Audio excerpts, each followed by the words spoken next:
Well, once again, the Flash runs into another episode. And he actually got to do some Flash stuff. So basically, he's trying to prove this former supervillain is innocent of murder. And I've forgotten all about this guy, but he has fire powers. Berg is his name. I don't know.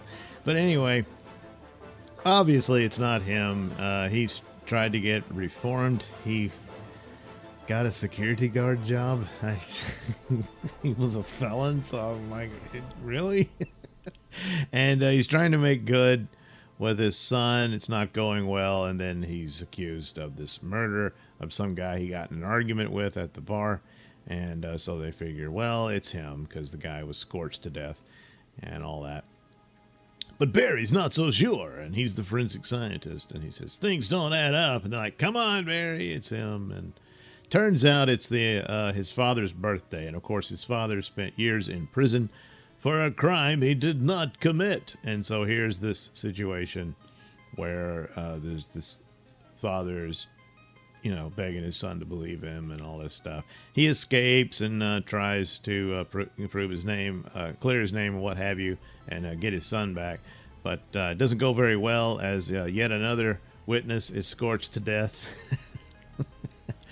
And but eventually they discover some evidence that shows it's not him. But the more he uses his powers and the more out of control his emotions get, it causes all kinds of turmoil with the Earth's core. And so it's heating up in the road and causing earthquakes and everything. And so the Flash has to convince him to help him out and absorb the excess heat. The Flash fades into the Earth's core to go release the aquifer water into and cool it down, but the excess heat still had to be absorbed by Berg and all that, which he does. You don't get to see him go into. You see him go into the Earth, but you don't see any because they just can't afford that footage. This isn't Superman and Lois, after all. But in a roundabout way, and keeping with its more individual episodic stories here, obviously there's something going on. But they don't really dwell on it that much. But it's almost a good story. Had it been in its earlier days where they seemed to have more energy and interest, they just seem to be going through the motions because where else are they going to go? It's, drained of its life. So it's definitely there.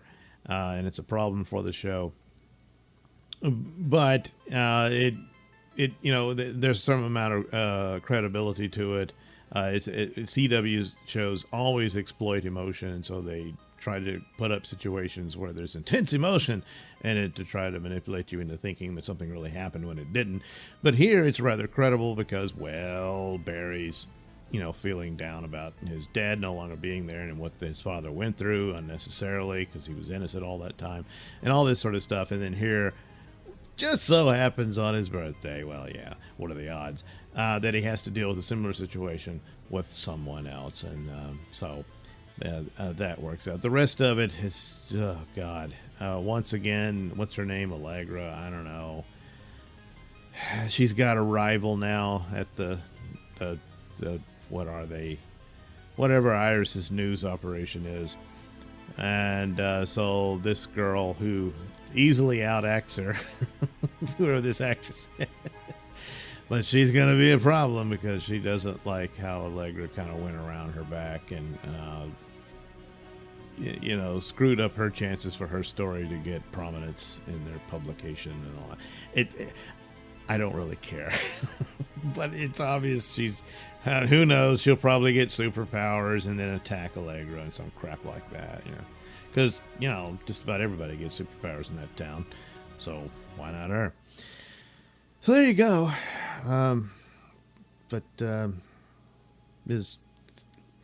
These shows so far, as it's made its comeback for the rest of this season, are better. Anything would have been better than that god-awful Armageddon thing. And there's that, but they're still just so, like I said, they're so drained. It's like watered down Flash, which is too bad. But I've seen worse. But nevertheless, if you're not watching it, I can't recommend it. Yeah. What are you going to do? Anyway, there you go. The Flash, the Fire Next Time or something like that was the title. I don't know. The Fire Guy, Oh, well, they do leave it open that there's someone else, perhaps with fire powers, obviously, committing murder. So there you go. I guess that'll add to the overall story. But at least they're keeping it somewhat mysterious and not dwelling on it to where each episode is it's just there to carry on a story arc that they've been doing, to the point that it's detrimental to the individual episodes because they just didn't do a whole lot. So anyway, there you go. Another Flash episode in the can. Oh crap, I forgot to post this one. I wonder how I forgot to do that last week. So now I've already seen the next episode. Yeah, it's called Phantoms. So anyway, let's just do them all in one video. Phantoms dealt with this mysterious fire meta serial killer, which is interesting in and of itself. That they got a serial killer mystery to solve. Well, they kind of solve it more or less. Turns out it's just some strange entity. There is no meta or something, and at first it seems like it's all connected to Chester. And I thought, hey, maybe they're going to deal with, because Chester at one time had black hole powers. Remember that? And I thought, oh boy, they've been sitting dormant, so maybe this created some other entity that's killing people. And Chester's like, oh God, I've got to rein this in, and he gets guilt-ridden and all that. Nah, he's feeling bad about his dad who passed away, And this creature feeds on grief, it turns out. Because, feelings, whoa, feelings. And that's all there is. But don't worry, you got this. I mean, that's the speech they give him, because you always got to have these, the validating emotional speeches.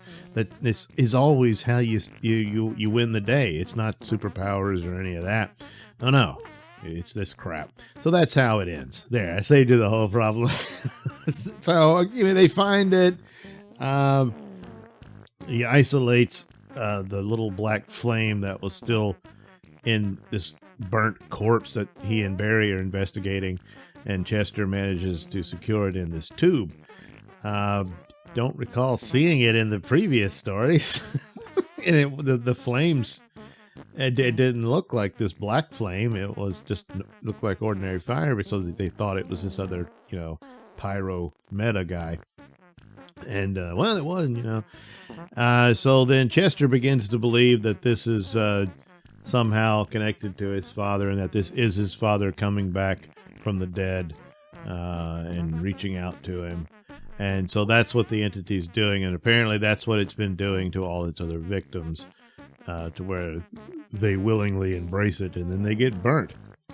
And it feeds on their grief. Probably what it is another, I don't know, the grief force or the death force or some crap like that to go along with time force and speed force. And so time force shows up because the other ongoing subplot is Iris with her eyes glowing green and having problems remembering things. So time force, I don't know what that is, let me look into it. And then he leaves, and so by the end of the show he comes back. Yeah, it's not good news. They save Chester by telling him, you got this, you're stronger than you're beautiful and all that, and this is not your dad. So he rejects it, and it howls and disappears. And then more stuff, he and Allegra are in love, but neither one has the courage to admit it, that kind of thing. But they hold hands at the end, so maybe they'll get it on. So you get Sue Dearborn. She shows up. Oh, but she's not in the cat suit. No, they won't give you that. But her and Iris take off to Coast City, which, if you know DC Comics, is the hometown of Green Lantern.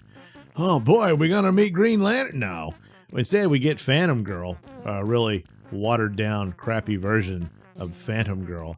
If you, again, know DC Comics, that's the girl from the Legion of Superheroes.